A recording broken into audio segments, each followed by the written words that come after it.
Good evening. Welcome to Payoff Pitch, presented by DraftKings. I am Chad Millman. I am joined by BJ Cunningham, Collin Wilson, Sean Zerillo. Massive pack slate with playoff implications in Major League Baseball tonight. We're going to get to all of it, all the picks, all the data, all the research available for free in the award-winning Action Network app. Before we get to anything, though, first pitch for a big game coming in moments. BJ Cunningham, you like one side a lot. Yeah, big playoff implications here between the Yankees and the Blue Jays. I'm going to go with the Yankees for the first 5 innings at plus 110. Jameson Taillon will be on the mound. It's his first start since September 8th, and he's been effective for the Yankees this season, 3.97 xERA. He's made a big change this season. He's throwing his fastball more often than his slider, which has been a good change because he's only allowing a 202 expected batting average and 292 expected weighted on base average on it. And he'll have to be effective with it tonight because the Blue Jays are one of the best fastball hitting teams in baseball. He'll be going up against Hinjin Ryu, who has been regressing this season. He has his highest expected ERA of the last 4 seasons at 4.44. And the main reason for that is because Ryu has not been effective with his changeup. Last season, it was a pitch he went to most often and allowed only a 222 weighted on base average on it. This season, he's allowing a 313 weighted on base average. And that has made him go to his fastball more often. And that's not good news because he's allowing a 355 weighted on base average on that. And since the trade deadline, the Yankees have been hitting the ball well, 328 weighted on base average and a plus 18.8 run value against fastballs. They also rank 6th in terms of weighted runs created plus against left-handed pitching. So I'm not so sure that the Blue Jays should be this significant of favorites early on. So give me the Yankees for the first 5 innings at plus 110. All right, listen, as soon as BJ said Yankees first 5 innings, you should have been piling in on the Yankees because that game is starting, like I said, in a matter of moments. One of 6 games on the slate tonight that has playoff implications. You can see it on the screen right now. The Blue Jays are playing tonight. The Phillies are playing tonight. The Braves are playing tonight. The Cardinals are playing tonight. The Mariners are playing tonight. The Dodgers are playing tonight. We mentioned the Yankees. The Red Sox are playing tonight. The Giants are playing tonight. There is implications all over the field, at the hot corners, deep in center field. You name it, there's playoff implications. These games are going to be going late into the evening. Let's get to our best bets for the night. We call this section the Dinger. Collin Wilson, you're up first. Yeah, of all the teams that you just named in the playoff hunt, I'm going to go with the best bet not being one of those teams. I'm going to take the Nationals going to Coors Field tonight. I'm going to back Patrick Corbin. He was absolutely lit up in 4 innings against the Rockies on September 18th, not that long ago. And you would think, well, why would you back, go and back a pitcher like that? Davey Martinez says that Corbin has met his workload for the season, but he wants him to go into the offseason with a positive outing. He must have supreme confidence after the last outing that he had against the Rockies. On September 18th, he had 5 Ks. His xFIP was a little tad above what his season mark is. It was really Brendan Rodgers and Trevor Story that did all of the damage there. So you can expect they're going to be pitched to differently. And in that game, they had a 533 BABIP. I mean, it's just impossible to sustain that number. So there's going to be some regression there for the Rockies hitters. As for the Nats, they love left-handed pitching. They're going to hit Freeland tonight. Best team in MLB in WOBA, top 5 in weighted runs created plus. And the Nats against lefties are bottom 5 in a strikeout rate. And that's what you really want to look for. And especially in Coors Field, I mean, Freeland's 4-seam and changeup are 2 of the best pitches Nationals have been able to hit all season. I think the interesting thing to watch is Soto is returning there after he changed his stance for the home run derby and was able to get lift on the ball and get rid of that ground ball rate. He's 1 of 8 lifetime against Freeland. So I'm really interested to see that, but I'm backing the Nationals here. If Davey Martinez says Corbin can get it done, I believe in him. Let's get the bet in.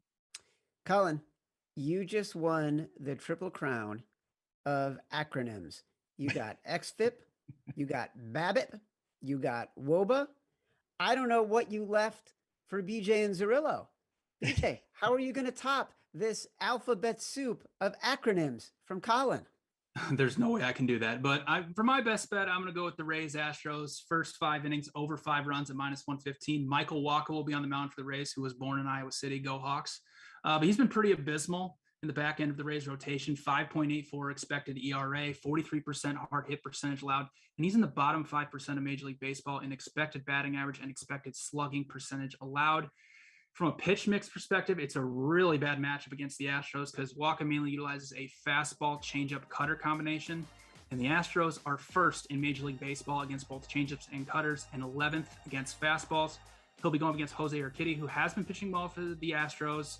xFIP and xERA around 4, but this is also not a great matchup for him. The Rays hit right-handed pitching really well, 111 weighted runs created plus on the season, and they also obliterate fastballs, plus 47.4 run value for the season, and that's a pitch that Urquidy goes to 55.2% of the time. So I think this is going to be a slugfest early on. Give me over 5 runs for the first 5 innings.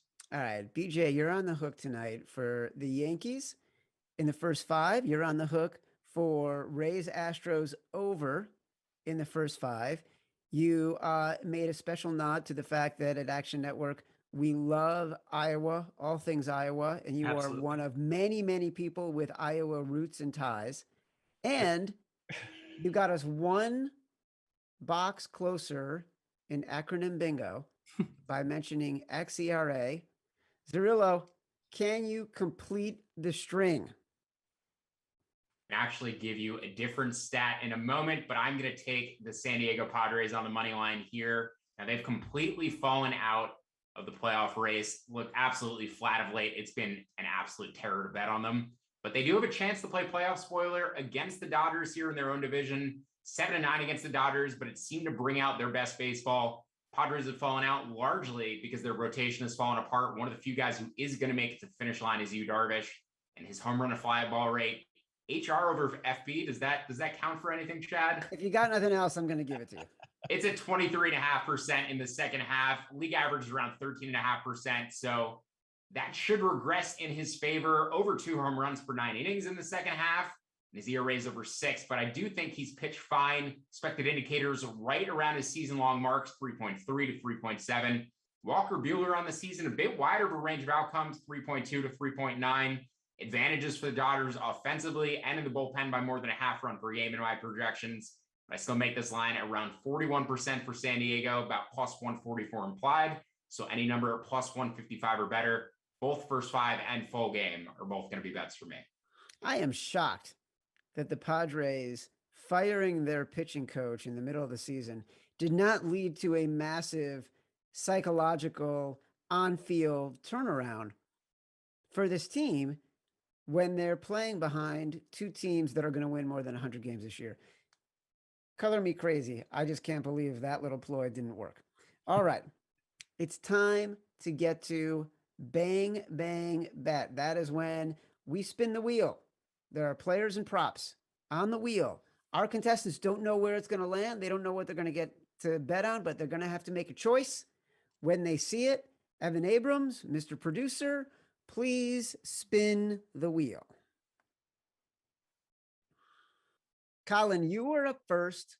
You got Didi Gregorius over under half a strikeout. Well, I think I'm going to take the over on a half a strikeout, even with the juice here. And if we want some alphabet soup, I'll tell you about Z contact. There's players that just cannot make contact in the strike zone. Didi's having one of the. We will hit you with every stat in the book, Chad. But Z contact's been a kind of a problem for Didi lately. But particularly against Charlie Morton, he's 9 of 34 lifetime. He's had 13 Ks in those 34 bats with a 25% whiff rate. And there's something going on with Didi, like on the side, because his advanced numbers. I mean, Charlie Morton has one of the best curveballs in the game. He has a complimentary fastball. Those are pitches that Didi has issues with. But this is his worst season by far. Minus 15 net run value against the fastball. It's just astronomical for a guy that's been at 0 or +1, like at minus 15 against fastballs. So Didi has really fallen off catching up to these, which leads into the Z contact. But I'm definitely going to take over a half strikeout on Didi Gregorius. Listen, I've heard that if you're having trouble with your Z contact, you just take a Z pack and it clears everything up. Boom, boom. Didn't work for Castanera, but yeah. Come on. All right, BJ, you're up next. Evan Abrams, let's spin the wheel. Let's see where it lands. All right, BJ Cunningham, you are on Kyle Tucker, total bases over under 1.5. Yeah, give me over 1.5 bases for Kyle Tucker at plus 105. He's been red hot in the month of September. 337 batting average, 462 weighted on base average, and 17 extra base hits in his last 24 games. Like I already mentioned, Michael Wacha has been abysmal this season. And one of the main reasons why the Astros have a good matchup from a pitch mix perspective is because of Kyle Tucker. He has over a 300 expected batting average and over a 400 expected weighted on base average against fastballs, cutters, and changeups. He also crushes right-handed pitching, 302 batting average, 390 weighted on base average, which is the second best mark in the Astros lineup behind only Michael Brantley. So fantastic matchup for Tucker tonight. Give me over 1.5 bases. Ooh, all right. Waka waka.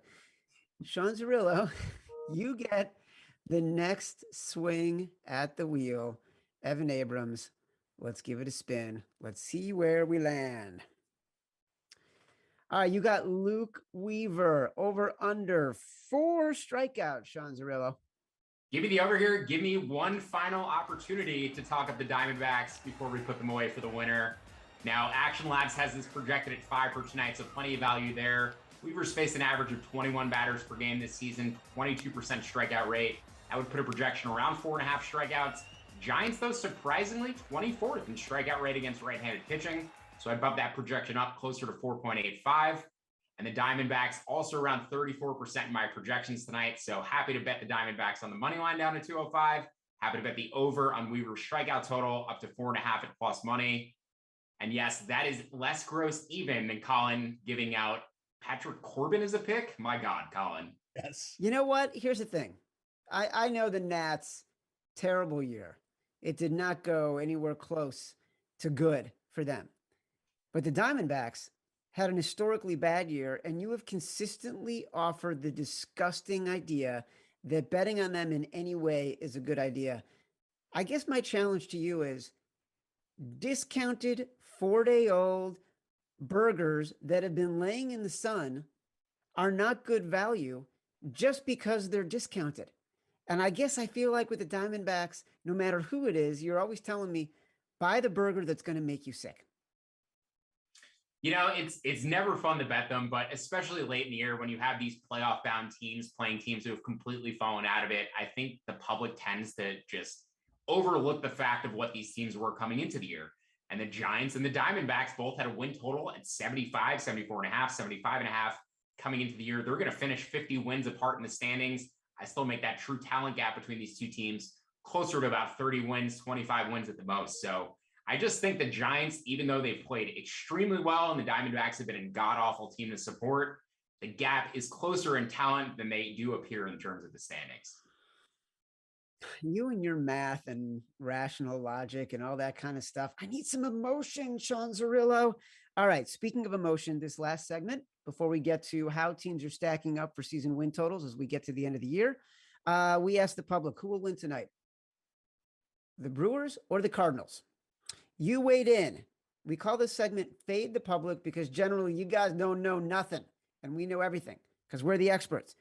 The public said 63% the Cardinals will win. I wonder why they've said that. Could it be an historic winning streak? I don't know. Collin, what do you think?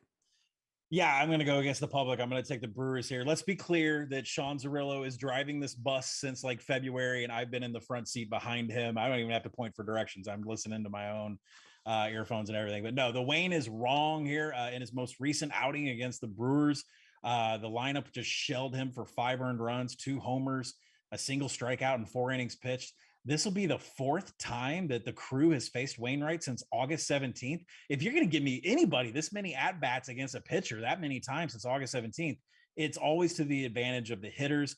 The cutter is Wainwright's most thrown pitch. He relies on it the most, and that is the Brewers' biggest pitch from a net run perspective. As for Woodruff, somebody I love, I wanted to win the Cy Young this year. The Cardinals just continue to struggle with fastball, sinker, slider. Now, they've been hot of late in winning games, but they still struggle with those pitches a little bit. And that combination allowed the Cardinals last time against Woodruff just 2 hits and 10 strikeouts. So I'm back Woodruff every time against the Cardinals. Give me the Brewers to snap this streak. Did you make a wordplay joke about the last name of a very old person? That feels like a low blow, Collin. I'm older than Wainwright. The Wayne is wrong. Oh my goodness. BJ, what's your take on the public versus the pro debate here for the Brewers and the Cardinals? Well, I got to agree with Collin. I'm going with the Brewers as well.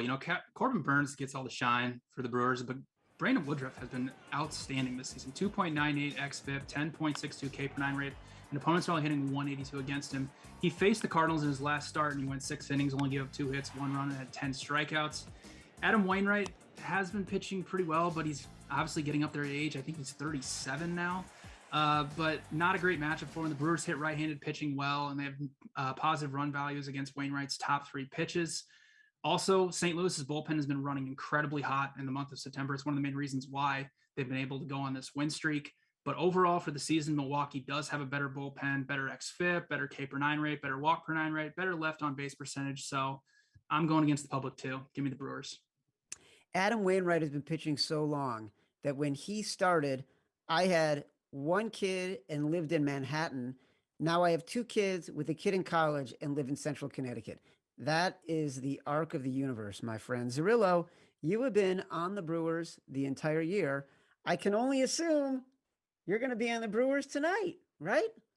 No, I'm on the Cardinals tonight, Chad. I'm with the public and I'm against my colleagues. Projected this line at about 51% for Milwaukee. So I think the price is a bit fairer to the Cardinals at plus 105.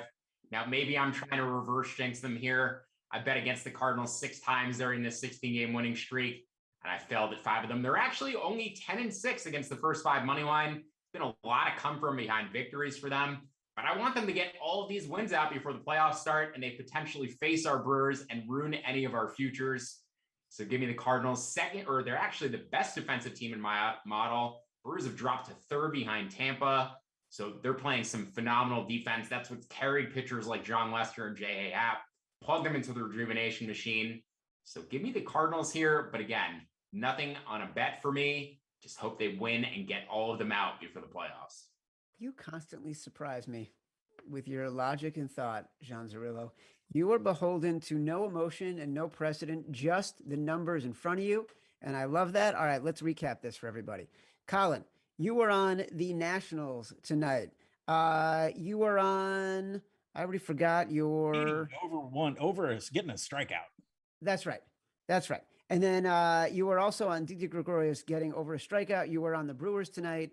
BJ, you were on the first 5 over 5 for Tampa Bay and Houston. You were on Kyle Tucker over 1.5 total bases. You were on the Brewers.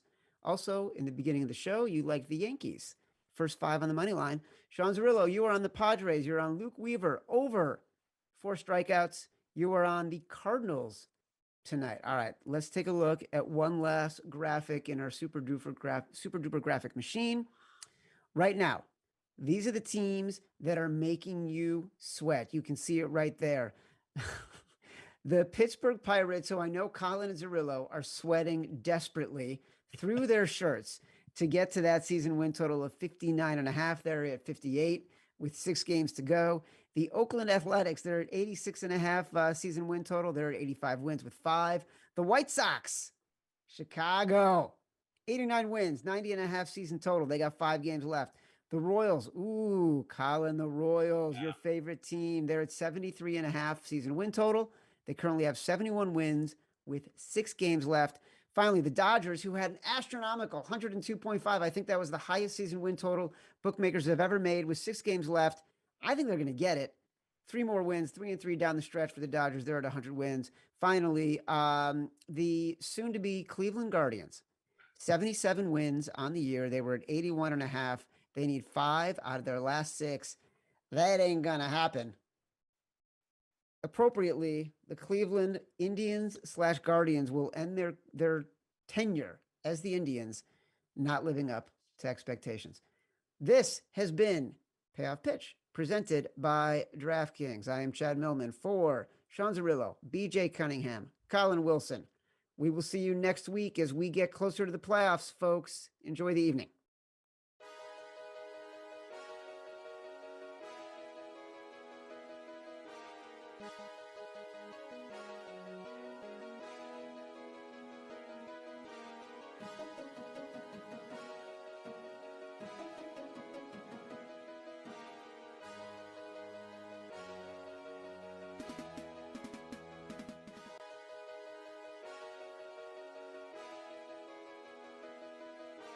Thank you.